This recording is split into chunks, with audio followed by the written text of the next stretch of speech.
Sí, claro que sí. Muchas gracias a las personas que ya nos están acompañando en vivo por la plataforma de Zoom y también a las personas que ya nos están viendo por la plataforma de Facebook. Si es primera vez que nos acompañan, les comento rápidamente en qué consiste la dinámica. Tenemos una doctora invitada quien realiza una exposición, o como a mí me gusta verlo realmente, una clase de alrededor de 30 a 35 minutos. Terminando esto, tenemos la intervención de nuestro doctor mentor que siempre nos acompaña en estas noches de ginecobstetricia, el doctor Montalvo, quien también tiene un invitado para que lleguen a conocerlo. El tipo de intervención que van a tener ellos es para complementar, comentar, felicitar, lo que vean necesario, ya que esto tiene los fines educativos. También me gustaría recordarles que si quieren mandar sus felicitaciones, son bienvenidos. En la parte del chat lo pueden hacer en caso de que usted nos esté viendo por Zoom, y en caso de que nos esté viendo por Facebook, puede hacer una parte de comentarios. Si quieren mandar preguntas, también pueden aprovecharlo y ponerlo ahí mismo. Si es por Zoom, los doctores van a poder leerlos. Si es por Facebook, yo con mucho gusto se los transcribo para que puedan contestar sus preguntas y saber sus felicitaciones. También les recuerdo que si no nos pueden acompañar toda la clase en vivo, no se preocupen, las clases se quedan guardadas en la plataforma de Facebook de Yo Soy Médico 17 o se encuentran ya ordenadas en la plataforma de YouTube de Medical Legal Center. Tenemos diferentes especialidades a lo largo de la semana para que siempre nos estén acompañando. Voy a ceder la voz a la ponencia de esta noche. Ella es egresada de la Universidad Popular Autónoma del Estado de Puebla, R2 en el Hospital de la Mujer, la doctora Grecia León Durán. Buenas noches, doctora Grecia. Gracias por acompañarnos. Hola, muy buenas noches, muchas gracias por la presentación y sí, exactamente como lo dijeron, hoy les voy a dar o presentar un tema muy importante y pues también frecuente en el área de ginecología, obstetricia, y sería el de distocias del trabajo de parto. Adelante, doctora, le dejamos con el mejor público que son residentes de ginecobstetricia, que disfrute su clase. Perfecto, muchísimas gracias. Bueno, iniciamos. Y bueno, para definir qué es una distocia, tenemos que saber que significa trabajo de parto o parto difícil y tiene una etiología o etimología griega que significa dis, malo, difícil, y tocos es parto.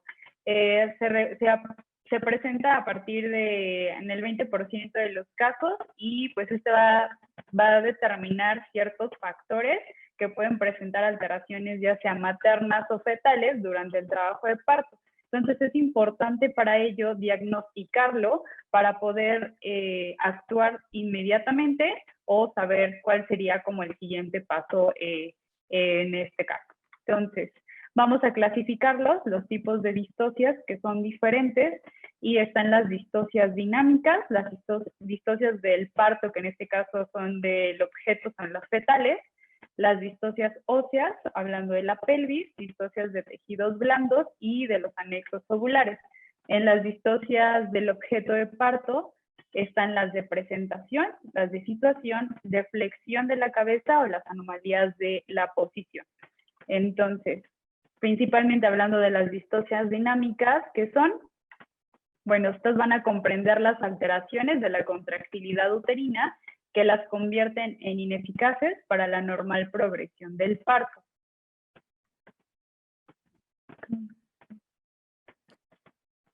Creo que no puedo. ¿Te trabó su pantalla, doctora? Sí, creo si que gusta no pueden entrar y volver a salir cuando pasa eso. Y también puede apagar su cámara para que agarre bien un poquito, a veces eso influye. A ver, deja...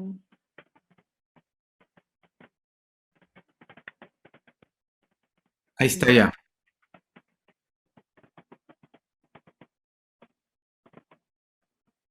Ok. Y bueno, hablando de las distocias dinámicas, estas van a ser producidas por la existencia de una actividad uterina defectuosa o inapropiada para llevar a la dilatación cervical y como tal el descenso de la presentación. Vamos a tener diferentes factores en este tipo de distocias, que son la frecuencia, la intensidad y pues también el tipo de propagación. Entonces, en las fases de dilatación lenta tenemos una frecuencia de las contracciones uterinas. Aquí hablamos de 2 a 3 contracciones en 10 minutos. Y la fase de dilatación rápida de 3 a 4 hablando de una paciente que ya tiene una dinámica uterina regular.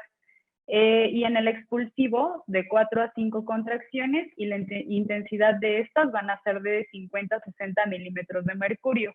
Estos también pueden ser medidas en unidades Montevideo, que nos habla como tal de un rango de 90 a 250, y son de la intensidad de la frecuencia y el número de estas en 10 minutos.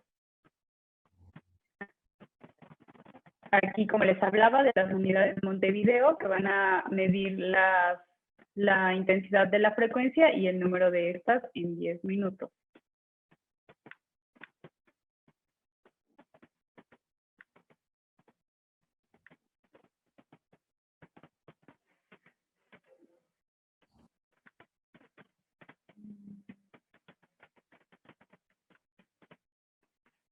La clasificación va a ser en la alteración del tono de base, la alteración de las frecuencias de las contracciones, la intensidad de las mismas o la coordinación uterina.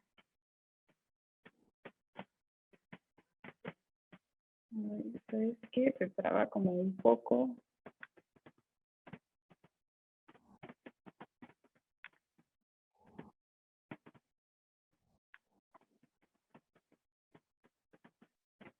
Bueno, vamos a hablar sobre el triple gradiente descendente, que es un fenómeno mediante el cual la actividad de las partes altas tiene mayor dominancia sobre las partes bajas. Entonces, aquí en el triple gradiente descendente está la propagación, la duración y la intensidad. Entonces, sabemos que la propagación va a iniciar como tal en el fondo uterino para propagarse hacia lo que es el cuerpo y posteriormente llegar a al área cervical. Estas van a tener una duración determinada y una intensidad de la misma. Entonces, este triple gradiente descendente puede invertirse o puede presentar una incoordinación como tal de esta.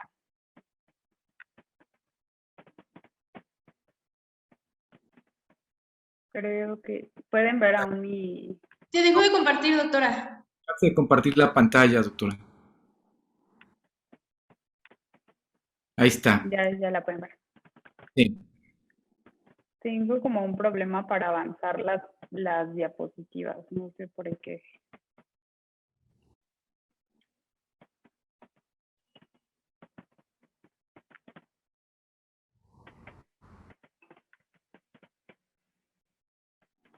Bueno, hablando sobre las distocias dinámicas, están las hipodinamias, las hiperdinamias y las disdinamias. Las hipodinamias se van a caracterizar por una disminución de la frecuencia, la intensidad o el tono basal. En la frecuencia, sabemos que ya hablando sobre una actividad uterina regular, vamos a presentar de 3 a 4 contracciones en 10 minutos. Estas van a tener una intensidad mayor a 50 milímetros de mercurio. Y pues en el tono basal, sabemos que este va a ser de 8 a 12 milímetros de mercurio, como tal del tono del útero. Entonces, esto va a ser muy común que aparezca en el trabajo de parto fase activa. Las hipodinamias se van a clasificar en primarias y en secundarias. Las primarias va a ser por una disminución de la contractilidad y excitabilidad miometrial. Estas pueden ser por malformaciones uterinas, miomas o adenomiosis, excesiva distensión de la fibra muscular uterina o una inducción inadecuada, que esto es muy frecuente. Otra puede ser por una disminución del estímulo contráctil y una disminución como tal de la síntesis de las prostaglandinas.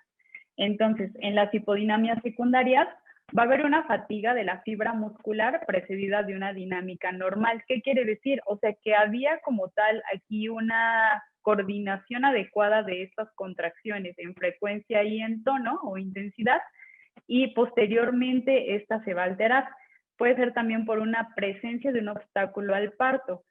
Aquí podríamos hablar de otro tipo de distocia, ya sea de partes blandas u óseas, que generarían una distocia dinámica generada por una distocia de partes blandas.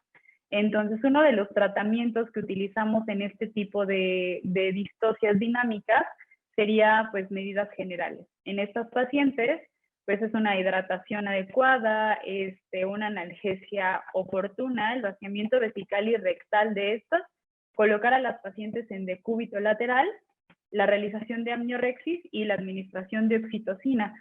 El hecho de administrar oxitocina, pues también nos permite tener como una regulación adecuada de esta, pero si esta no es efectiva o no se regula adecuadamente, podemos caer en una hipodinamia o una hiperdinamia, como ahorita les voy a comentar.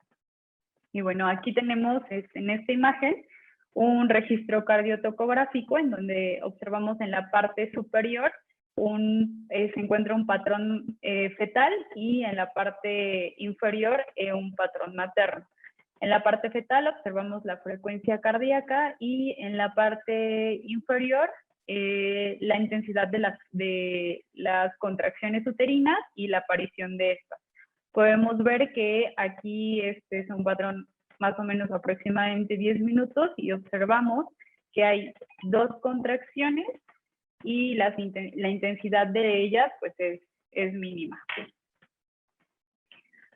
Ahora, hablando de las hiperdinamias, se caracterizan por un exceso de la dinámica, van a conducir a un parto prolongado. O sea, pensaríamos a lo mejor que pues si hay una hiperdinamia nos llevaría a una progresión rápida de pero el hecho de que sea excesiva esta dinámica pues no quiere decir que sean eficaces, por lo tanto va a ser un parto pues prolongado. Entonces, estos se van a clasificar en hiperdinamias primarias y hiperdinamias secundarias. La etiología de esta pues va a ser poco definida, pero pues se habla de una alteración en los mediadores bioquímicos del miometrio y un aumento de la excitabilidad de la fibra muscular. En las hiperdinamias secundarias hay un obstáculo mecánico y también hablamos sobre una dosis inadecuada de oxitocina. Como les hablaba al principio, pues esta es una regulación que nos va a llevar a una hiperdinamia, a una alteración de la dinámica uterina. En las hiperdinamias secundarias, estas se van a clasificar sin hipertonía o con hipertonía. En las que no tienen hipertonía, pues nos llevan a un parto precipitado. ¿Qué quiere decir? O sea, en un parto que llega a una dilatación completa, o sea, en menos de 3 horas, y en una hiperdinamia con hipertonía hay una pérdida de bienestar fetal. ¿Esto por qué?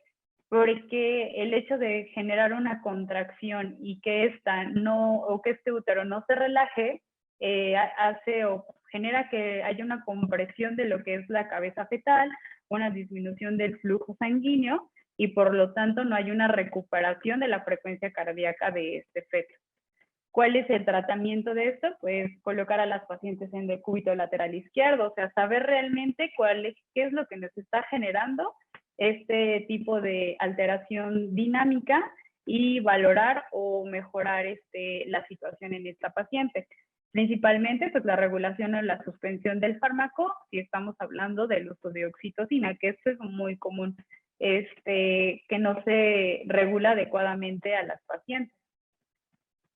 Y aquí podemos observar en igual registro cardiotocográfico y vemos que hay aumento en el número de contracciones y sería hablar sobre una polisistolia. Ahora, hablando sobre las disdinamias, ¿qué van a ser las disdinamias? Pues esto es una alteración en la regularidad de la contracción uterina. O sea, esto no es homogéneo y no va a ser simultánea también. Como sabemos o tenemos entendido, el inicio de las contracciones aparece en el ángulo tubárico hasta llegar al cuello. Entonces, esto quiere decir que hay una mayor contracción en el fondo uterino, son más fuertes y son mucho más duraderas. Entonces, así, hablando sobre el gradiente, pues puede estar invertido, la propagación y la duración también está invertida, y entonces hay una distocia dinámica en este caso. ¿Cuál es el tratamiento para este tipo de distocias? Pues es comprobar la situación y la presentación fetal, valorar adecuadamente la pelvis materna, que no hay una desproporción cefalopélvica, suspender el uso de uterotónicos y pues si las membranas permanecen íntegras se procederá a la amniorexis artificial y pues colocar a la paciente en decúbito lateral izquierdo, o sea, evitar o disminuir la compresión de los grandes vasos y la hidratación adecuada en caso de que se esté utilizando la conducción del trabajo de parto, pues para permitir la liberación de los receptores, y sabemos que la vida media de la oxitocina pues son de 3 a 5 minutos, entonces regular adecuadamente la dinámica en este tipo de pacientes. Y aquí en este registro cardiotocográfico podemos observar que hay un aumento en el número de la frecuencia de estas contracciones, pero cada una tiene una intensidad diferente. Entonces, como tal, no va a haber una conducción adecuada del trabajo de parto y por lo tanto, pues estas contracciones no van a ser eficaces. Aquí a grandes rasgos hay una imagen de lo que se observa en una actividad uterina normal, cómo se ve en una hipotonía, o sea, la disminución de la intensidad de las contracciones uterinas, la hipertonía, el aumento de la contracción, o sea, de la intensidad de esta, la bradisistolia, que solamente hay una contracción en este ejemplo, una contracción en 10 minutos, la taquisistolia o polisistolia, que son más de 5 contracciones en 10 minutos, la hiposistolia y la hipersistolia, que es el aumento de la intensidad de las contracciones. Aquí ya como resumen, las distocias dinámicas las vamos a clasificar también en frecuencia, intensidad, tono y coordinación. Y ya les había mencionado, la hipersistolia tiene un aumento más de 50 milímetros de mercurio en lo que es la contracción. El tono está hipertónico, si hablamos pues más de que vamos a clasificar en leve, moderado y grave, y tener en cuenta que el tono basal del útero va a ser de 8 a 12 milímetros de mercurio. Los tipos de coordinaciones que hay, ya sea de primer grado, segundo grado, la inversión completa de lo que es el triple gradiente descendente. Esas fueron las distocias dinámicas y vamos a hablar sobre las distocias de tejidos blandos. Estas que son, pues van a tener su origen en los tejidos de músculos aponeuróticos que van a entrar en contacto con el polo fetal durante el trabajo de parto y en orden descendente según su localización anatómica. ¿Cuáles van a ser o cuáles son los componentes de este tipo de distocias? Pues van a ser de cervix, vagina, vulva y períneo. Las más frecuentes van a ser las de cervix.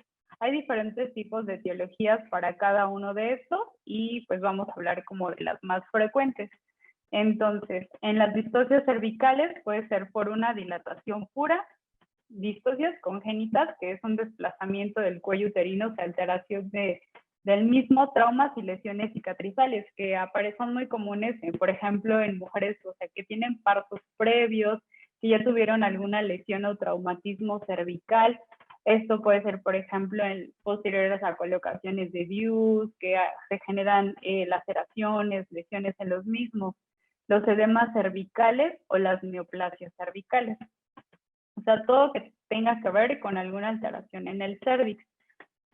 Ahora, las distocias vaginales son mucho menos frecuentes, pero son precedidas de las cervicales. Entonces, estas van a ser por malformaciones congénitas, puede ser por una atresia vaginal o los tabiques vaginales. Los tabiques vaginales son en cierta forma frecuentes.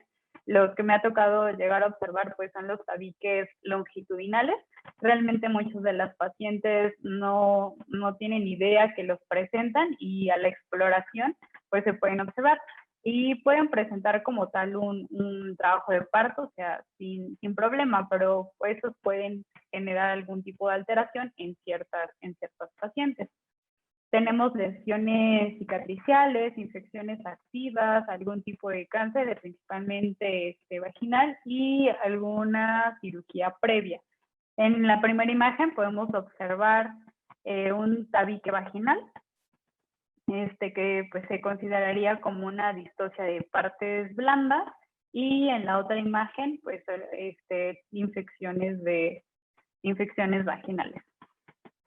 Ahora, hablando sobre el tipo de distocias que aparecen en vulva, son por malformaciones congénitas un himen persistente o patológico, sabemos que hay diferentes clasificaciones de ya sea persistencia de himen como himen imperforado, o sea, estos van a tener diferentes características. También se pueden confundir con algún tipo de tabique vaginal.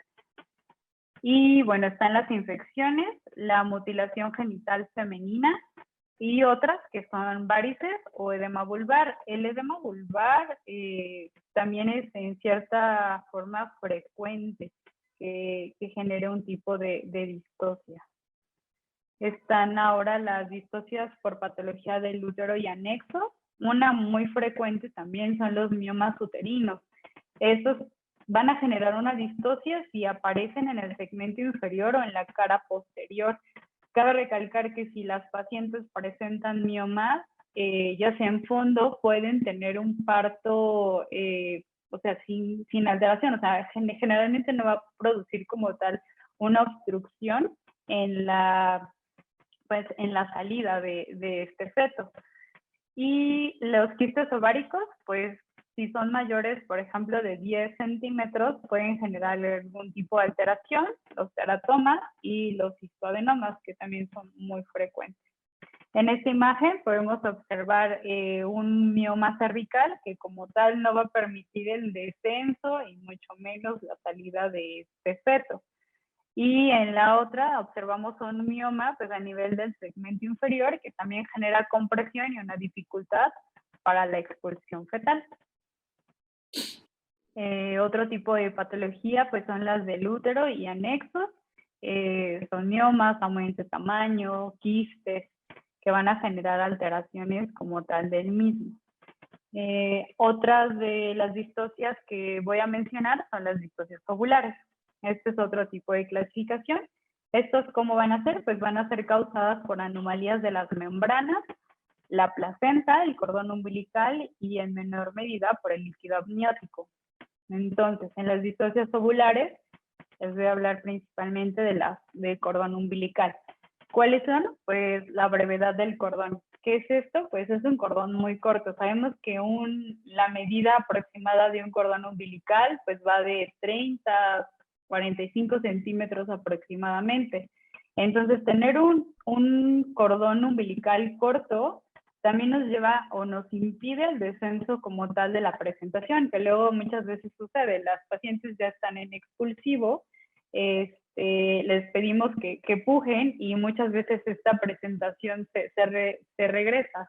Esto luego sospechamos, por ejemplo, en dobles circulares de cordón, en cordones muy cortos que no permiten el descenso como tal de la presentación. Pueden producir también desprendimiento prematuro de placenta normoinserta y prolongación del trabajo de parto o del expulsivo. El circular del cordón a cuello, como ya les había mencionado, pues se sospecha cuando hay desaceleraciones, falta en el descenso de la presentación, que a veces también es frecuente, una falta de encajamiento y cómo vamos a realizar el diagnóstico por medio de ultrasonido o sufrimiento fetal. En el hospital en el que me encuentro, o sea, también tenemos a la mano el uso del registro cardiotocográfico. Valoramos pacientes o bebés que tienen doble circular de cordón y realizamos un registro cardiotocográfico para valorar el bienestar en ese momento del feto cuando se realiza la conducción del trabajo de parto por medio de oxitocina y si tolera adecuadamente el trabajo de parto. Ahora, vamos a hablar sobre la distocia y se conoce como procúbito, que no se va a considerar como tal una distocia, pero va a poner en riesgo la vida del feto. ¿Esto qué es? Va a presentarse el cordón por delante de la presentación con las membranas íntegras. O sea, esto hay que saber diferenciarlo entre el procúbito y la prosidencia. La prosidencia, ¿qué va a hacer? Va a tener las membranas rotas, pero por delante de la presentación se va a encontrar el cordón umbilical. Esto lo conocemos como prolapso de cordón, que es una alta mortalidad fetal. ¿Esto por qué sucede? Pues cuando hay una ruptura de membrana y como tal el feto no se encuentra encajado, entonces permite que este cordón umbilical salga y haya compresión del mismo, por lo tanto produce una alta mortalidad de este bebé. Entonces se considera una emergencia obstétrica. Otra distocia ovular es la laterocidencia. El cordón umbilical se encuentra lateral a la presentación, las membranas van a estar íntegras y por lo tanto pues no va a salir como tal por el canal vaginal. Entonces hay que tener en cuenta o saber diferenciar entre la procidencia, procúbito y la laterocidencia. O sea que son términos que debemos de tener en cuenta. Entonces aquí, así como resumen, observamos en la primera imagen que les había mencionado es el procúbito, que es se encuentra el cordón umbilical por delante de la presentación, pero las membranas se encuentran íntegras. Y en la procidencia, aquí la diferencia es simplemente que hay una ruptura de membrana, la que consideramos como tal una emergencia obstétrica. Y la laterocidencia.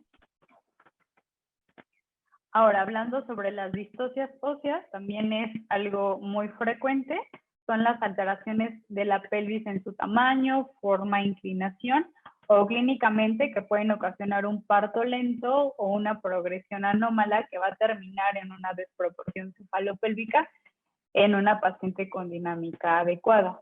Por lo tanto, es importante diagnosticar a las pacientes, o sea, valorar no simplemente cuánto tiene de dilatación, sino en ese momento estudiar, valorar esa pelvis materna y saber si ese bebé pues, puede realmente nacer. Entonces, en las distocias óseas, pues en la desproporción cefalopélvica va a intervenir el tamaño, la actitud y la posición del polo fetal. Muchas veces, o sea, por desproporción cefalopélvica podemos decir, ok, ese bebé no puede nacer por vía vaginal, pero luego esos bebés son muy pequeños, o sea, tienen un peso pequeño y realmente que les permitiría pasar por el conducto vaginal y o sea, franqueando las salientes óseas. Entonces puede existir pelvis anormales con fetos pequeños y bien flexionados en donde el parto se puede dar, como les había mencionado. Las pelvis normales pueden ser insuficientes ante fetos macrosómicos o deflexionados. Entonces, por lo tanto, no el hecho de que haya una pelvis, digamos que estrecha, a lo mejor en el estrecho superior, que no es suficiente, no quiere decir que ese feto no puede nacer por vía vaginal. Hay que valorar tanto el tamaño, el peso del feto, como las condiciones maternas. Ahora, sabemos que hay diferentes clasificaciones de las anomalías pélvicas. Entonces, tenemos las pelvis ginecoides, androides, antropoides y platipeloides. Aquí les puse las características de cada una de ellas. Y pues para tener en cuenta, estas se van a clasificar en, bueno, tienen sus estrechos, que es el estrecho superior, el estrecho medio y el estrecho inferior. En el estrecho superior vamos a encontrar los diámetros anteproposterior, el transversal y el oblicuo. El transverso tiene una medida aproximadamente de 13 centímetros. En el estrecho transversal es la mayor distancia que hay entre el hueso pubiano. Tiene una medida aproximada de 13 centímetros y tenemos dos oblicuos. Los oblicuos es una que va de la articulación sacroiliaca hasta la eminencia iliopectínea y tiene una medida de 12.5 centímetros.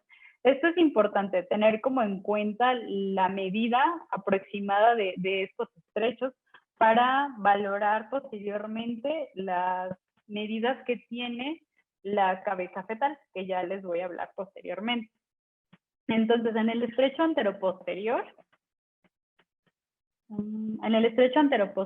vamos a, que es la mínima distancia entre el promontorio y que va hacia la sínfisis. Este tiene una medida aproximadamente de 11 centímetros. Aquí vamos a tener los diámetros o los conjugados, que es el conjugado verdadero o anatómico que vamos a medir. Este tiene una medida aproximadamente de 11.5 a 12 centímetros. El conjugado obstétrico, que es tiene una medida de 11 centímetros y el conjugado diagonal, que es el único conjugado que vamos a poder medir o realizar en nuestra valoración obstétrica. ¿Cómo lo vamos a obtener? Pues es restando 1.5 para obtener nuestro conjugado obstétrico, que es es el conjugado importante como tal, que es el más estrecho. Tenemos el plano medio. En el plano medio, pues es el de menor dimensión, y tenemos a nivel de las espinas ciáticas, se va a generar. Aquí tenemos el diámetro anteroposterior y el diámetro interespinoso. El último estrecho, pues es el estrecho inferior, y está formado por dos triángulos, el anterior y el posterior, y nos da también 2 diámetros. Aquí valoramos el ángulo subpubiano, y aproximadamente pues va a ser de 90 grados. Ahora, en las distocias fetales, estas van a ser ocasionadas por alteraciones en la presentación, en la situación, en la posición y en la actitud fetal. Hablando sobre la situación, pues es la relación que existe entre el eje longitudinal de la madre con respecto al eje del feto. ¿Qué epidemiología tiene? Pues tiene una frecuencia entre el 0.3 y el 1%. Menciona que aparece en mujeres multíparas y en fetos prematuros. Va a tener diferentes etiologías. ¿Cuáles son? Pues van a ser maternas, fetales y ovulares. En las maternas, pues malformaciones uterinas, tumores, miomas, o sea, alguna alteración en el útero que no permita que este feto obtenga o genere esa situación que necesita para el correcto acomodo de Después están las fetales, la prematuridad, que es una de las principales, gemelares o múltiples, o las malformaciones fetales. Y en las ovulares, pues una placenta previa, es como la más frecuente. Entonces aquí sabemos que los tipos de situación transverso, oblicuo, y en el transverso pues vamos a tener una presentación, un ejemplo es la acromiolíaca derecha, dorso anterior o dorso posterior, y la acromiolíaca izquierda, dorso anterior o dorso posterior. Estos son los tipos de situaciones que podemos presentar. ¿Cómo vamos a valorar nuestra situación? Por medio de las maniobras de Leopold, que ya sabemos son 4 tipos. La primera pues nos determina la altura del fondo uterino, y también podemos valorar qué tipo qué presentación estamos encontrando, ya sea cefálico o pélvico. En la segunda maniobra valoramos también la situación, que nos permite saber hacia qué lado de la madre se encuentra el dorso del feto. Y la tercera, saber si se encuentra encajado o no. Y la cuarta, si ya está en el estrecho superior de la pelvis. Ahora, ¿cuáles son las complicaciones que pueden presentarse en una situación anómala? Por ejemplo, esta puede ser durante el parto o en la ruptura de membranas. Y como pueden observar en la imagen, si hay una ruptura de membrana, puede generar el prolapso del cordón, como habíamos observado. La presentación no abarca como tal el estrecho superior, o sea, no la abarca en su totalidad. Por lo tanto, el hecho de que haya una ruptura de membrana podría generar la salida del cordón umbilical. Y también podemos presentar la procidencia de partes fetales, como en este caso observamos pues, la salida de la manita. Entonces, ¿cuál va a ser la conducta obstétrica en este caso? Pues va a depender de la edad gestacional. Podemos realizar las versiones espontáneas. En muchos libros, o sea, ya pues más como antiguos mencionaba que era una de las medidas que se podía realizar, pero ya es generalmente raro. La versión externa en caso de que haya un apneo íntegro. Esto realmente debe ser como con mucho cuidado para evitar una posible complicación. Y bueno, a partir de la semana 36 de gestación se puede realizar una versión externa a través de la pared abdominal. Entonces, en la imagen podemos observar la salida de partes fetales o la salida de lo que es el cordón umbilical. Ahora, ¿cuáles van a ser las presentaciones anómalas? Ya sea pélvica, pueden ser de cara, de frente o brecma. Entonces, estas tres van a generar como tal una deflexión. Una presentación anómala, que es una de las más frecuentes, pues es la presentación pélvica. Ahorita les voy a mencionar cuáles son los que sí nos permitirían tener un parto vaginal y otras como tal, que sería mucho más complicado o realmente raro. Entonces, en una presentación pélvica, pues la situación longitudinal del feto en la que el polo caudal del mismo se encuentra en contacto directo con el estrecho inferior de la pelvis materna. Esto pues es en gestaciones a término, aparece entre el 2 y el 4% de los casos y tiene una etiología también materna, fetal u ovular. Materna, como les había mencionado, pues alteraciones o malformaciones uterinas, fetales que sean prematuros, que es muy frecuente encontrar presentaciones pélvicas en fetos prematuros, y alteraciones ovulares, pacientes que tengan polidramnios, oligohidramnios, brevedad de cordón, placenta de inserción baja. Entonces aquí observamos los tipos de presentación pélvica. Entonces la más frecuente que vamos a observar son la de nalgas puras o una presentación pélvica pura, en donde observamos que las extremidades se encuentran flexionadas hacia todo lo que es el cuerpo del feto, en 5% que se encuentra en una presentación pélvica completa. Aquí las extremidades del feto se encuentran flexionadas, y nalgas incompletas o una presentación incompleta, que es el 25-30% de los casos, y pues hay una extremidad o una parte fetal que es la que genera como tal su salida. Entonces esto tiene un riesgo de prolapso del cordón. Aquí es como podemos observar el tipo de presentación pélvica, la completa, en donde observamos las extremidades, y aquí en nalgas puras, o sea, no hay como tal alguna otra extremidad inferior que se observe. Ahora, en una presentación anómala, ¿cómo vamos a hacer el diagnóstico? Por medio de un tacto vaginal, las maniobras de Leopold, por medio de una ecografía. Entonces, si nosotros tenemos duda, sabemos que podemos contar con, si tenemos a la mano un ultrasonido, podemos realizar rápidamente un rastreo ultrasonográfico, corroborar realmente que ese bebé tenga una presentación ya sea cefálica o pélvica, porque antes sí, claro, era mucho más frecuente que se pudieran atender partos de forma pélvica, pero ahora si tienes a la mano, o sea, y se puede realizar una cesárea, pues es lo correcto. ¿Por qué? Pues una de las complicaciones en los partos pélvicos, pues es el prolapso de cordón, pero lo más, bueno, o sea, sí que no visto, es el atrapamiento de la cabeza fetal. Entonces, ¿en dónde digamos que se atora? Pues es a nivel cervical. Entonces, pues también se puede generar un trauma fetal, la morbimortalidad es elevada.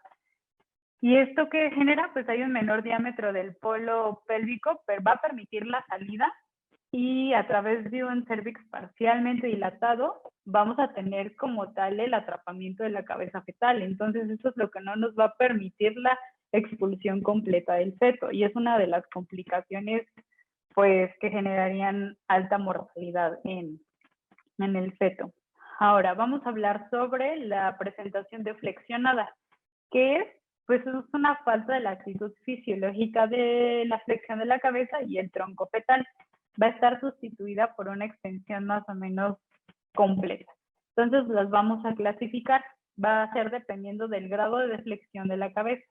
Va a ser de sincipucio, de frente o de cara. Aquí les puse las medidas de cada una de estas. ¿Por qué? Entonces vamos a hablar sobre el punto toconómico. En el punto toconómico de una presentación de sincipucio vamos a tocar el brecma. En una presentación de frente el punto toconómico va a ser la nariz, y en una presentación de cara el punto toconómico va a ser el mentón. Cada una va a generar una medida. en la de sincipucio 12 centímetros, en la de frente 13.5 centímetros y en la cara de 9.5. Esto es importante porque les voy a ir comentando cada una de ellas y esto para saber si podemos tener como tal un trabajo, o sea, un parto vía vaginal. Entonces, los diámetros de mayor longitud, estos diámetros que les estoy hablando van a ser mayores que la presentación cefálica, ¿ok? Entonces, en la alteración de esto va a generar una alteración en la dinámica uterina y esto va a llevar a una mayor duración del trabajo de parto. Ahora, entonces, aquí como resumen de este tipo de presentación anómala, la presentación, digamos que normal o de vértice, ya sea que es el punto toconómico, el occipucio, tiene una medida de 9.5. Y aquí podemos observar que si es una presentación de sincipucio de frente, tiene una medida mayor de 12 y de 13 centímetros, a excepción que de la presentación de cara, que tiene una longitud de 9.5. Entonces, hablando de la presentación de cara que les mencionaba, que tiene un diámetro aproximadamente de 9.5 centímetros, esto puede presentarse, por ejemplo, bueno, la etiología va a ser materna, puede ser en mujeres multíparas, ya sea alteración etiología fetal, principalmente en fetos macrosómicos, en distocias celulares, principalmente polidrámicos. Esta variedad de presentación va a ser cefálica y longitudinal. Va a ser un grado máximo de deflexión de la cabeza fetal. Y como les había mencionado, pues va a tener un diámetro submentobregmático. La variedad de posición pues va a depender del mentón hacia la ilíaca y la más frecuente pues va a ser la posterior. Ahora, en la presentación de cara, pues el diagnóstico va a ser difícil y con frecuencia se realiza en el periodo expulsivo. El punto de foco de auscultación va a ser alto. Sí nos va a permitir el tratamiento o la conducta a seguir en este aspecto, pues puede ser una cesárea. También debe tomarse en cuenta el tamaño del feto, las dimensiones de la pelvis y la existencia de anomalías fetales. ¿Cuál es el pronóstico? Pues la morbilidad aumenta en comparación con el parto de vértice, ya que los desgarros del canal de parto y la infección puerperal pues son más altas. Aquí podemos observar el grado de deflexión, que es 3/3. Se puede observar adecuadamente cómo es que se deflexiona el feto. Y hablando sobre la presentación de frente, tiene una medida de 13.5 centímetros, o sea, el diámetro. Es un grado intermedio de deflexión. Y el diámetro pues va a ser occipito-mentoniano. Tiene una mayor longitud de la cabeza fetal y va a tener la misma etiología que la anterior. Aquí algo muy importante es que el parto no va a ser posible porque el diámetro de la presentación es mayor que cualquiera del diámetro de la pelvis. Por lo tanto, no es posible un parto vía vaginal. Por eso les había mencionado como tal las diferentes medidas que tenemos ya sea en el estrecho superior, en el medio y en el inferior. Entonces, este diámetro que genera la presentación de frente no va a permitir un parto vaginal. Eso es importante tenerlo en cuenta. Entonces, en la presentación de sincipucio aparece en 1% de los casos y esta va a ser una ligera deflexión de la cabeza. El occipucio y la frente se encuentran al mismo nivel de la pelvis y se conoce como si tuviera una actitud militar. ¿Cuál va a ser el mecanismo del parto? Pues el diámetro occipitofrontal es mayor que el suboccipitobregmático, entonces no va a ser posible el encajamiento de la presentación. Y aquí, en resumen, pueden observar los 3 tipos de presentación, ya sea de bregma, de frente y de cara. Los tipos de deflexión, que es más de 1/3, 2/3 es el de frente y el de cara es el de 3/3. Esos son los tipos de presentación. Ahora vamos a hablar sobre la posición. Entonces, la posición. Una de las más, o bueno, son como menos frecuentes, es la occipito posterior. La más frecuente es la occipito anterior, que es ya sea anterior izquierda, anterior derecha. La más frecuente es izquierda, pero el occipito posterior va a predominar principalmente en la variedad derecha. El encajamiento pues va a persistir en el 4% de los partos y es una de las causas más frecuentes de prolongación del periodo expulsivo. Entonces aquí el tacto vaginal es muy importante, saber hacia dónde se encuentra el occipucio.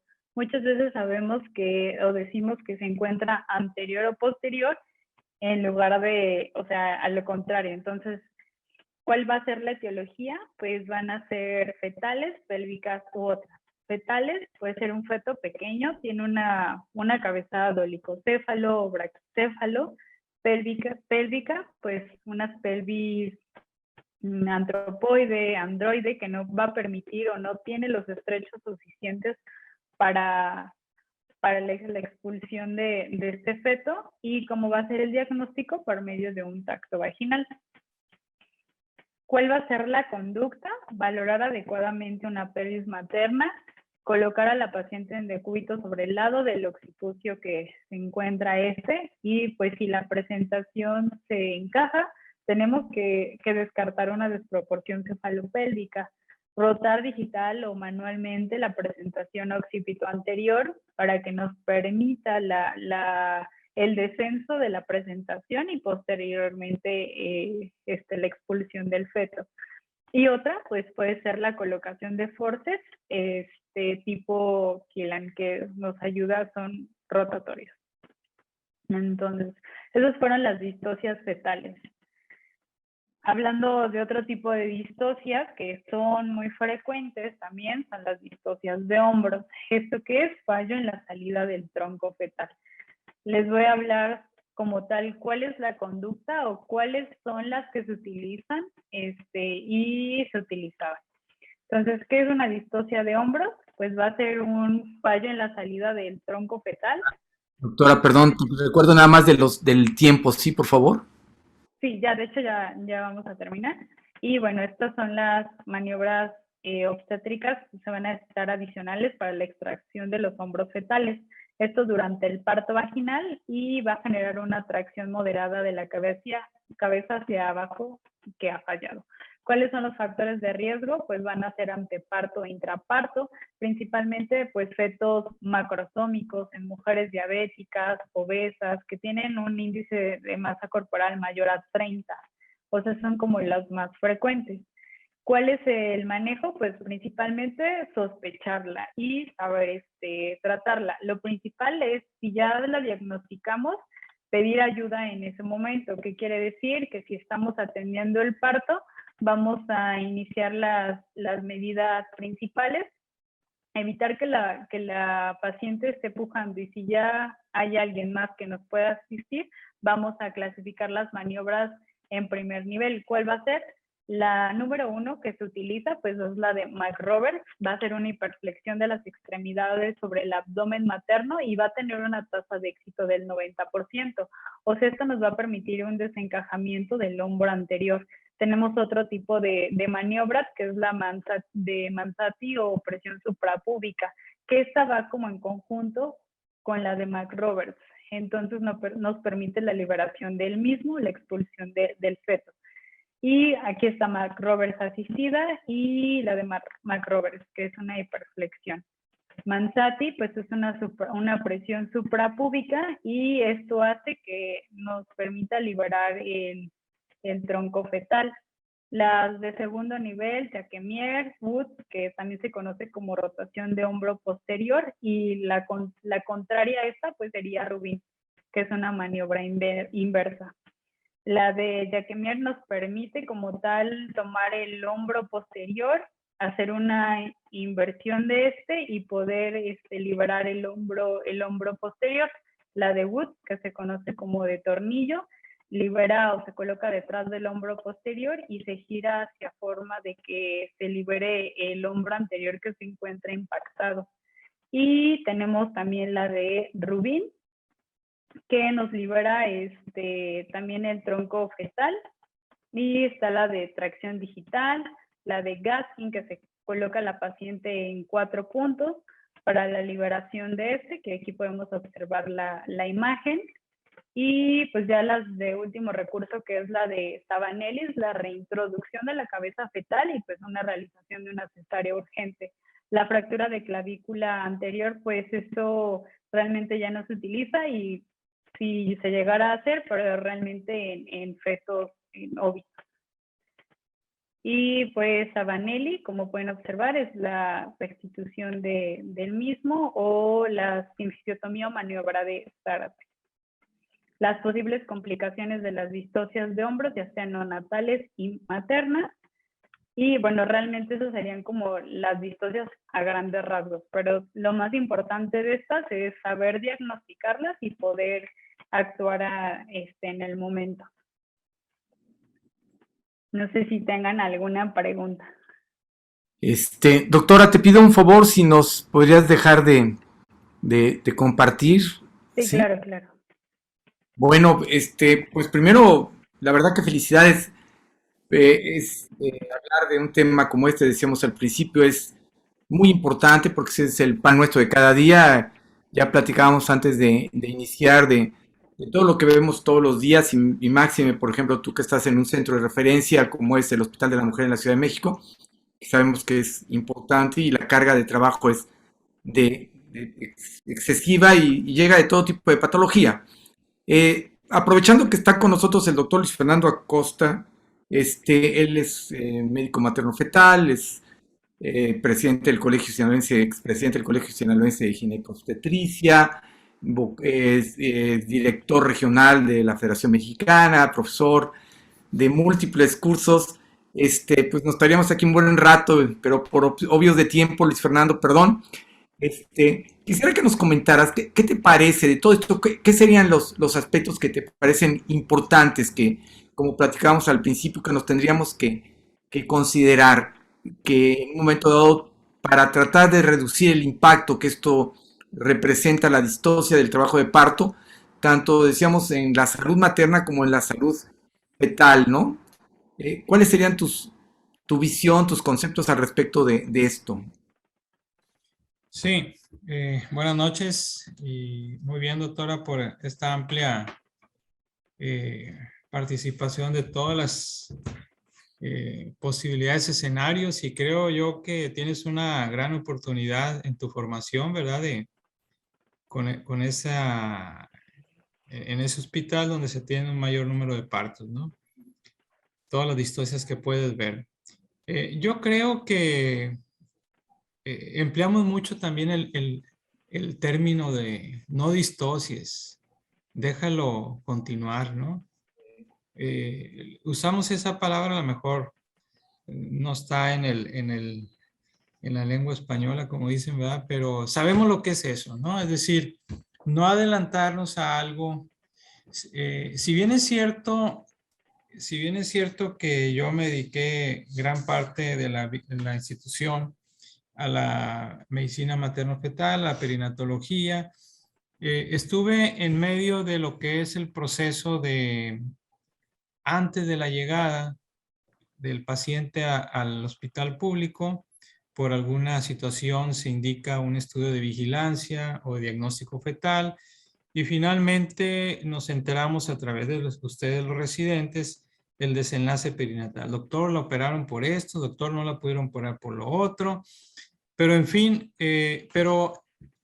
quisiera yo compartir lo que a nivel atención privada sigo atendiendo partos, sigo esperando esa señal. La gente, mis colegas todavía me ven, ¿cómo que existe eso todavía? Me dicen, pero en fin, es algo que es una satisfacción muy personal, darle la oportunidad a la paciente.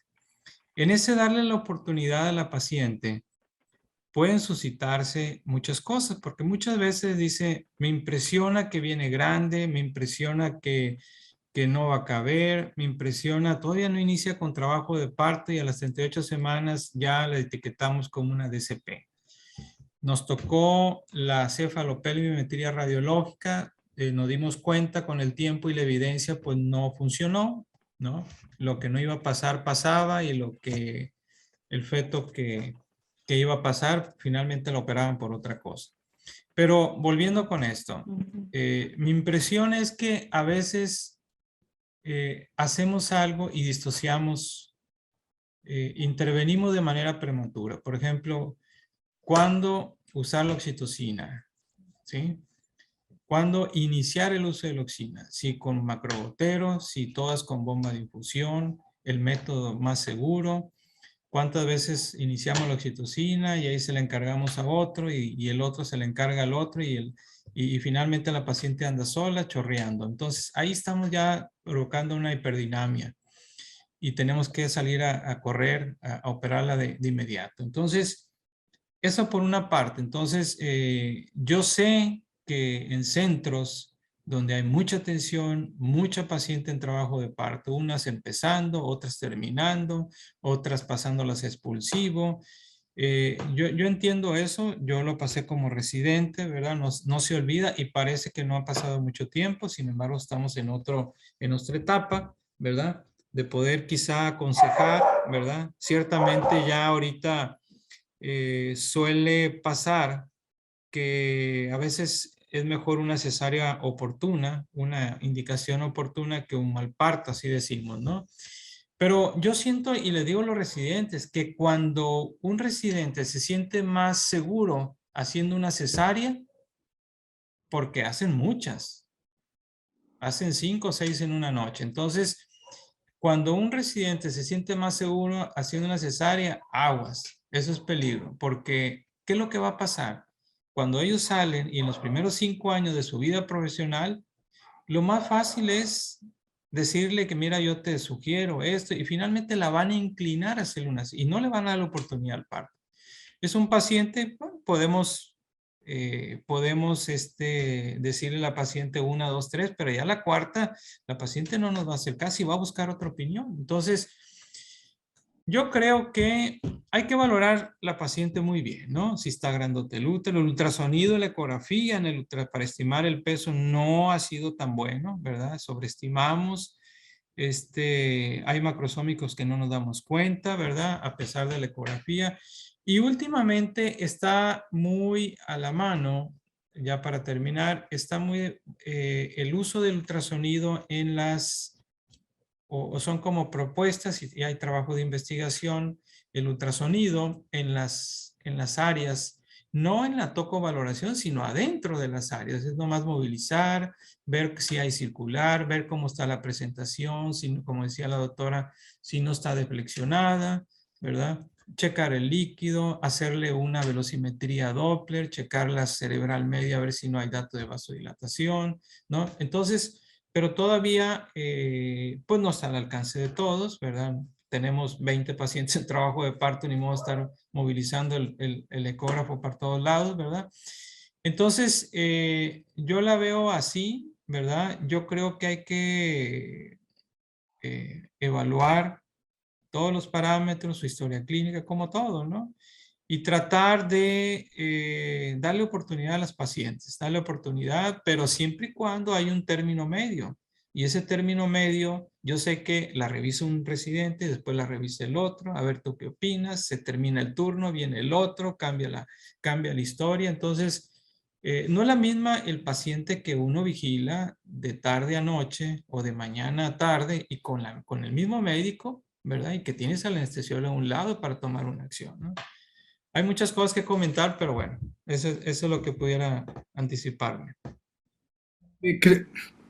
Rápidamente, nada más antes de pasar con Grecia, y nuevamente felicidades, Grecia, realmente fue una revisión muy, muy, muy completa. Realmente me recordó muchas cosas que la verdad las tenía yo un poco olvidadas y te lo agradezco.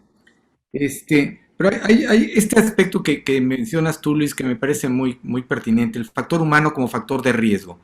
Es decir, yo creo que la gente que tiene partos, lo primero que tiene que hacer es entender que este es un proceso, ¿no? No es, y que ese proceso sigue una serie de condiciones que son variables de una paciente a otra. Los tiempos son diferentes en una mujer X que en la mujer Y, ¿no? Es decir, entonces creo que eso es bien importante. La otra es el hecho de que por encima de mis tiempos están los tiempos de la propia paciente y esto eh, eh, pues nos lleva al famoso tan trillado parto respetuoso. Es decir, hay que tomar en cuenta a la paciente, hay que escucharla, entender eh, si en un momento dado consideramos que está equivocada, darle explicaciones razonables, entendibles y que en un momento dado, como dices tú, no estén sesgadas, ¿no? A veces comenzamos a utilizar la misma tecnología, ya sea como hacía un amigo mío cuando estábamos en la residencia, que nosotros teníamos la oportunidad, como ustedes, tú decías, Grecia, de tener monitores, teníamos monitores cardiotocógrafos en la TOCO, y llegaba y decía, bueno, vamos a valorar, ¿no? Y decía, vamos a operar ya, y llegaba y agarraba y comenzaba a zarandear la cabeza del feto. Entonces, cuando comenzaba a haber cambios en el trazo, ya llegaba con el escrito, mire, maestro, se está desacelerando todo eso. Obviamente, pues, esas cosas no se hacen, pero bueno, lo importante de esto es entender que la tecnología es una herramienta de apoyo, no podemos tomarla como algo definitivo, como dice el doctor Acosta, y creo que eso es muy importante. Y la pregunta para ti, Grecia, es, ¿existe, ahorita decía Luis, de un momento dado, de esto de los horarios y de la gente, es decir, tú como R2, por lo menos en mi formación, el R2, éramos los que hacíamos la mayoría de las cesáreas, ¿sí? Es decir, los R3 estaban hartos de hacer cesáreas, entonces el trabajo en la TOCO, generalmente el R1 se iba a los partos, los legrados, y a nosotros nos dejaban las cesáreas, y llegaba un momento en que hacías, no 5, hasta muchas más cesáreas en una guardia, parecía hasta competencia en un momento dado, pero hay, aquí algo que a mí me interesa mucho, la evaluación de estas pacientes desde que llega al consultorio de la TOCO, quién lo recibe, qué elementos se establecen para, es decir, en el momento que deciden que está en trabajo de parto, le internan y en qué momento comienzan a darle un seguimiento. Sabemos que el partograma tiene muchas limitantes, ¿no? Es decir, pero finalmente es un documento que nos permite dar una idea de cómo ha estado la evolución de la paciente. Ustedes realmente utilizan, porque el otro día estaba yo platicando con unas gentes de otro hospital y el partograma lo llenan casi al final del parto, ¿no? Es decir, te da risa, ¿no? Es decir, no tienen esa secuencia, es un poquito como les decía yo, como el checklist, ¿no? Cuando vas a internar en cirugía, ¿no? Tenemos la lista de chequeo, de cotejo, y todo el mundo las llena cuando terminó la cirugía. Y dices, no inventes, ¿no? Es decir, ¿de qué sirve eso? No te estás haciendo guaje. Realmente, ¿cuál es el protocolo? Es decir, entra el paciente en trabajo de parto y en el momento que hacemos el diagnóstico, y creo que aquí es muy importante la evaluación, ¿quién evalúa a esa paciente en relación a todo lo que tú nos dijiste que me parece muy puntual, ¿no? Es decir, hacer un diagnóstico de cuáles son las condiciones vamos, de los factores de riesgo de distocia dinámica como distocia de momentos mecánicas o del propio objeto del parto, es decir, ¿quién las valora? Las valora el R1, las valoras tú como R2, el R3, porque aquí el diagnóstico oportuno nos va a permitir establecer conductas que le van a permitir un seguimiento o una serie de actitudes en relación al manejo del grupo. ¿Y quién le da la continuidad?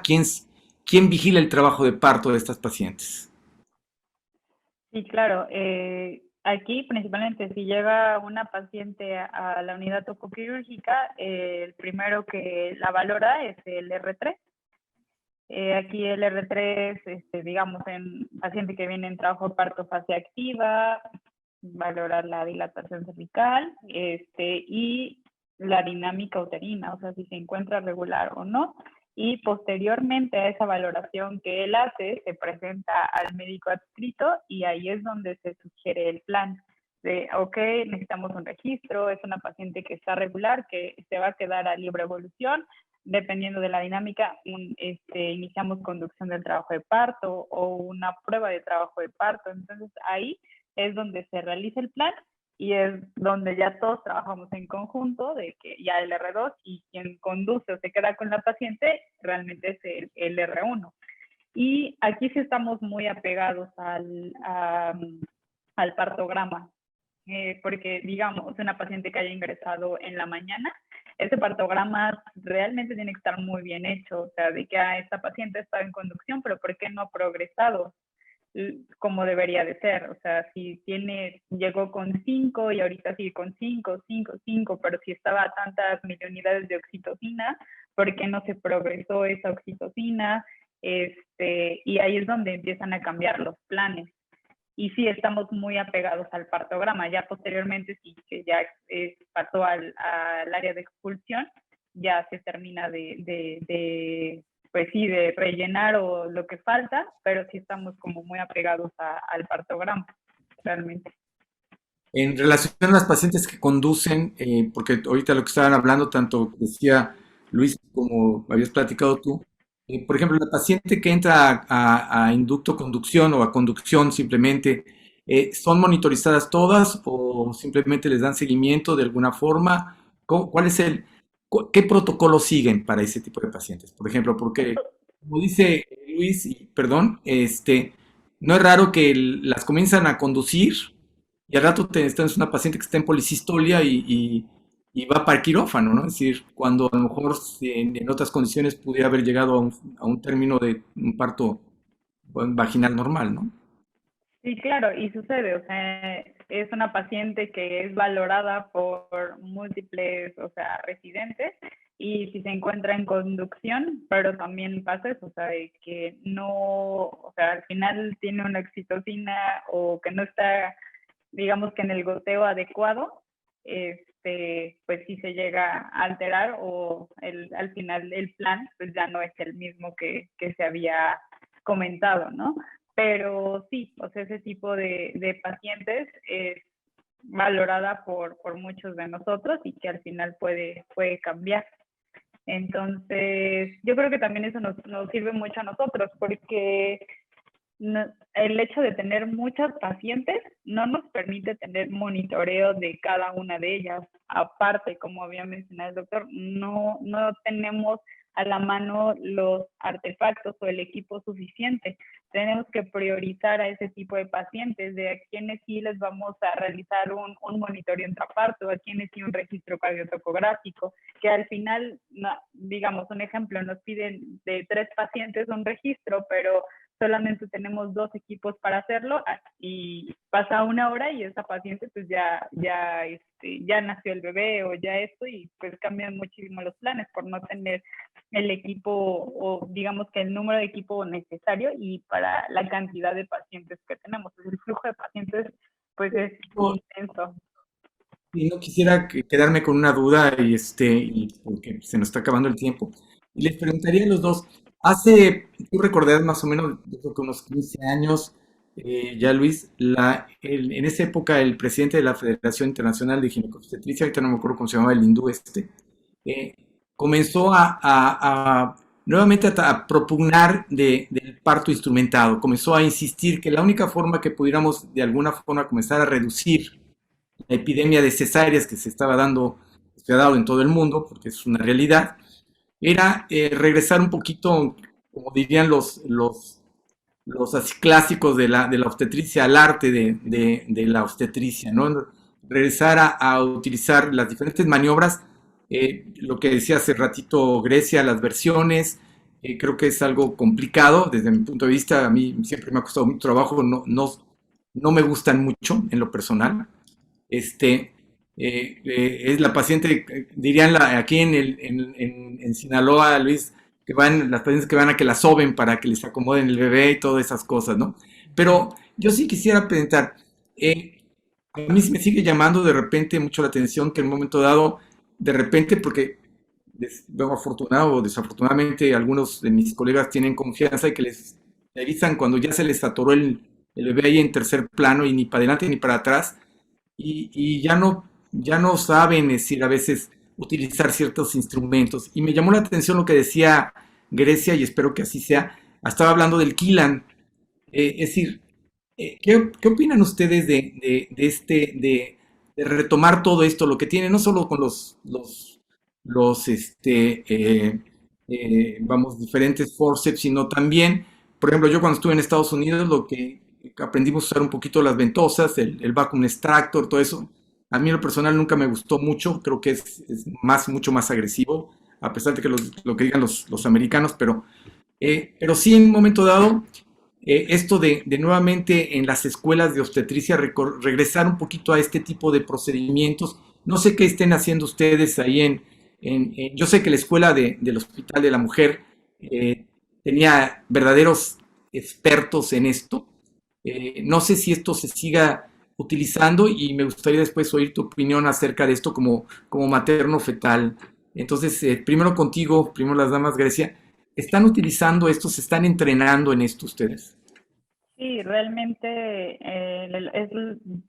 cuando entré a este hospital no sabía que era un tipo de instrumentos que podíamos utilizar. De hecho, no los tienen permitido siempre y cuando, como una de las primeras indicaciones para la aplicación de los forceps es el conocimiento de la técnica. Entonces, claro está que no todos nuestros médicos adscritos o médicos de base tienen como ese conocimiento o esa destreza, habilidad, llamarlo así, o el gusto, digamos, que de enseñarnos o de que nos permitan la colocación de estos, pero la mayoría sí. De hecho, el día de ayer, tuve la oportunidad de colocar unos cortes profilácticos tipo Simpson, entonces, en una paciente con una cesárea previa. Y se utiliza pues ya como el protocolo de que, ok, nosotros buscamos nuestro procedimiento y digo, es una paciente con una cesárea previa, se le comenta a la paciente de cómo es el procedimiento que se necesita, las condiciones que ella debe de tener, que acepta, nos firma su consentimiento. Posteriormente hablamos con los médicos anestesiólogos y por último al servicio de neonatología. Les comentamos que va a ser un parto instrumentado. Ya ellos siguen un protocolo ya para el seguimiento de ese recién nacido. Pero aquí en este hospital sí tenemos la oportunidad de la colocación y aprender los diferentes tipos de forceps, Kilan, Alinas, Simpson. Entonces sí tenemos pues digamos que esa oportunidad de hacerlo aquí. Excelente, me parece maravilloso que estén desarrollando, como dices tú. Primero, obviamente, hay que aprender a usarlos, conocer las indicaciones y volvemos a lo mismo y adquirir la destreza, ¿no? Y eso me parece, yo en lo personal, y no sé tu opinión, yo siempre he pensado, a mí, afortunadamente, en mi experiencia con el foro, yo me desarrollé en un ambiente donde esto era permitido, inclusive a veces apoyado frecuentemente por muchos de los adscritos. Y esto nos permitía, y finalmente creo que a mí a través de mi vida profesional me ha resuelto mucho más problemas de los que hubiera tenido haber tenido la oportunidad de poder aplicar realizar un parto instrumentado de manera adecuada, como dice Grecia, con todos los requerimientos y los apoyos necesarios, informando principalmente a la paciente y esto. ¿Tú qué opinas de esto? ¿Qué realmente cree esto? eh, es bueno, malo? ¿Cómo lo ves tú, Luis? Bueno, sin duda creo que en la actualidad, ante el tema del trauma obstétrico que pudiera presentarse y el asunto de la demanda, que nadie quiere andar en esos pasos, creo que en lo que respecta en hospitales ya de segundo nivel, tercer nivel, como decía la doctora, pues qué bueno, yo también he escuchado que en varias partes del país lo siguen haciendo, pero en hospitales quizá de segundo nivel se da mucho a la protección. Hay gente, si el residente no tiene el apoyo de médicos que aprendieron y que no lo siguen que no lo siguen practicando, entonces el residente no va a tener esa oportunidad. Entonces quizá habrá un forceps por ahí en la selle, ¿verdad? Pero ese forceps ni se va a tocar, ¿no? Entonces, yo en lo privado, el manejo privado, la verdad, tengo mucho tiempo, muchos años, si no es que más de 20 que no he puesto ningún forceps, ¿verdad? No se me ha presentado, a veces creo que finalizo con una maniobra ahí ¿cómo se llama? De de la ayuda del anestesiólogo, la maniobra del expulsivo, ¿no?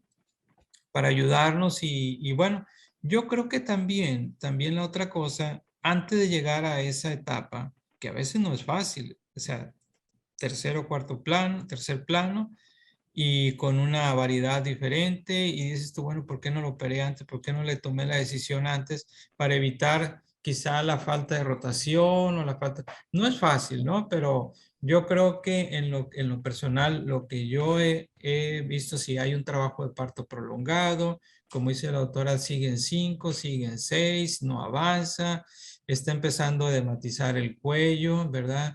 No veo, ya la pongo a caminar. Afortunadamente hay analgesias ahora que nos permiten la paciente caminar y ponerse en posición vertical, que eso es lo mejor, ¿eh? Que estar sentadita. Antes nos ponían el bloqueo con gilocaína, no sé, los pacientes se sentían impotentes porque no podían mover las piernas, ¿verdad? Ya me imagino. Sienten que se sentían amputadas porque no podían ni mover los pies, ¿no? Entonces ahora no, la paciente puede caminar, puede tomar algunos líquidos, puede sentarse en un sillón, en un reposet, y eso, la contracción, la dinámica, pues hace pues que favorezca el encajamiento, ¿no? Y la otra cosa, estando a veces en la sala de expulsión y que vemos que no bajen, a veces me ha tocado bajarla de la silla, perdón, de la mesa de expulsión, ponerlas en un banquito sentaditas, ¿verdad? Cambiarle un poquito y afortunadamente me ha ido en forma favorable. Es decir, porque no es la misma, aunque está con las pierneras, ¿verdad? En la posición ginecológica con un poquito de semi-Fowler, ¿verdad? No es la misma que esté pues sentada, como hemos visto las fotos históricas, ¿verdad? De cómo parían, ¿verdad? Las mujeres. Entonces, esa herramienta, esa ayuda me ha facilitado en unas 2, 3 pacientes. No puedo hacer ningún trabajo de investigación, ¿no? Obviamente, ¿no? Pero lo que le quiero decir que, volviendo con lo del parto en los residentes, creo que se ha olvidado aquí en estos hospitales porque no hay esa, todavía no hay esa, no se ha pasado esa enseñanza del que sí aprendió y el que quiere y con el que quiere aprender, ¿no? Entonces, yo creo que no nomás con la clase teórica vamos a poner un force, ¿verdad? Claro, totalmente. Lo que dice Grecia es muy puntual, el hecho de se tienen que reunir una serie de elementos, el anestesiólogo, el pediatra, es decir, eso es un trabajo de equipo, pero creo que, volvemos a lo mismo, son cosas que debemos de aprender. Yo sí creo que es importante que se aprendan, porque en un momento dado puede ser es una opción más que le puedes informar, brindar a la paciente y no como de repente nos tocó decir, las pacientes que de repente quieren regresar, como dicen, regresar al bebé por donde vino para hacer una cesárea que se vuelve mucho más complicada. Es decir, las lesiones de cervix y segmento en ese tipo de pacientes son terribles. No sé si alguna vez les ha tocado, pero realmente es muy complicado. Pues bueno, pues la verdad que es un tema que podemos estar aquí toda la noche. Doctora Grecia, felicidades. Es un tema excelente. Muy bien, lo revisaste, como dicen los taurinos de cabo a rabo. Realmente hay mucho conocimiento, hay muchas cosas que podemos estar discutiendo. Ahorita, cuando nos hablabas de distocia de hombros, la distocia de hombros sigue siendo un problema y actualmente creo que yo he estado viendo ya últimamente otras cosas que había dejado de ver. Yo no sé, tú has visto, Luis, pero estoy viendo otra vez nuevamente con esto del problema de la epidemia de obesidad que tenemos. Otra vez muchos productos muy grandes que los llevan a parto y con resultados terribles. Ahorita tengo una paciente que atendieron precisamente en San Diego, un producto de 4200 con una lesión de recto y esfínter anal, que ha llevado cirugías y no queda bien, ¿no? Es decir, entonces, de repente, el no haber hecho un diagnóstico adecuado y una evaluación del caso nos lleva a situaciones con resultados muy, muy negativos. Entonces, creo que es bien importante el que comencemos decía hace unos días, estaba yo yendo al doctor Ricardo García Cavazos, seguramente todos ustedes, hablando de la importancia de lo que tenemos que ver de esto de la epinutrigenómica en relación a nuestras pacientes, aprender, ver y llevar un control prenatal adecuado y tratar de identificar tempranamente todo ese tipo de factores de riesgo con los antecedentes y con las características de esa paciente. Es decir, una evaluación adecuada creo que nos va a reducir muchas cosas. Finalmente, ya para cerrar, porque ya me están diciendo que nos pasamos mucho, eh, ¿qué, ¿qué mensaje le das a tus compañeros, Grecia, de esto que nos presentaste ella el día de hoy, esta noche? ¿Qué es lo que te parece puntual, así, lo más importante de toda de esta sesión?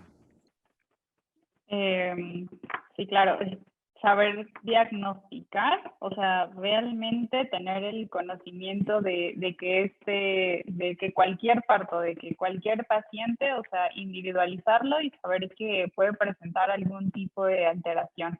Entonces, tener en cuenta las diferentes alteraciones que pueden presentar y saber manejarlas o simplemente trabajarlas o comunicarlas en equipo, porque siempre el hecho de tener una paciente va a ser el bienestar de ella, tanto del feto como de la mamá. Entonces, eso debe ser nuestra prioridad. Y pues si no las sabemos diagnosticar, pues tampoco las vamos a saber resolver. Entonces, eso sería como lo más importante para mí y para la plática. Perfecto. ¿Algún último comentario, Luis? Sí, yo creo que cuando las cosas vienen bien y que hemos hecho una historia clínica, una detección de factores de riesgo, creo que hay que ser pacientes, ¿no? No hay que disociar a la paciente, hay que esperar, hay que ser pacientes, el obstetra debe ser paciente, pero no dudar, ¿eh? Cuando hay una señal de alerta, un procúbito, un sufrimiento, más vale una indicación, o sea, ser ahí activos y no tocarse el corazón, ¿no? Como diciendo, vamos por él, ¿verdad? Pero yo sí creo y les digo a los residentes, cuando ustedes se sienten más seguros haciendo una cesárea, porque la cesárea en hora y media ya está uno resuelto el problema, señora, todo salió muy bien, el bebé está sano y todo. Y cuando no le dieron oportunidad a lo otro y que se sienten ya al final de la residencia siendo más seguros con una cesárea, yo los invito a que mediten eso, porque pues no todas las cosas vuelven en la vida, ¿no? La música de antes, los carros de antes, está volviendo la lactancia, está volviendo, mucha gente te pide parto y tiene 25 años, ¿no? O sea, Claro. yo creo que, y por ahí nacimos todos, no sé, la doctora, no sé si fue en vía abdominal o cesárea, ¿verdad? Digo, o parto, pero la felicito, doctora, y estamos a sus órdenes aquí en Culiacán, ¿eh? Muchísimas gracias a todos los doctores. Felicidades. La doctora Grecia León, doctor Luis Fernando Acosta, muchas gracias a nuestros profesores el día de hoy. Ha sido una sesión realmente muy informativa y complementaria de conocimientos, se los agradezco mucho a los dos. Y pues nada más agradecerle a las gentes que nos acompañaron el día de hoy, tanto en Zoom como vía Facebook, pues el que hayan estado con nosotros. Espero que esto les sirva. Esta información estará disponible en los próximos días en la plataforma del Medical Legal Center. Y pues, si Dios nos pone otra cosa, nos escucharemos en 2 semanas más. Esperemos oír pronto a la doctora otra vez platicando de temas tan importantes. Y como siempre, al doctor Luis Fernando Acosta, muchas gracias. Esperemos como siga apoyando esto, que no hay mejor conocimiento que el que se comparte. Muchas gracias, que tengan ustedes Muchas gracias. muchas felicidades, que descansen. Gracias.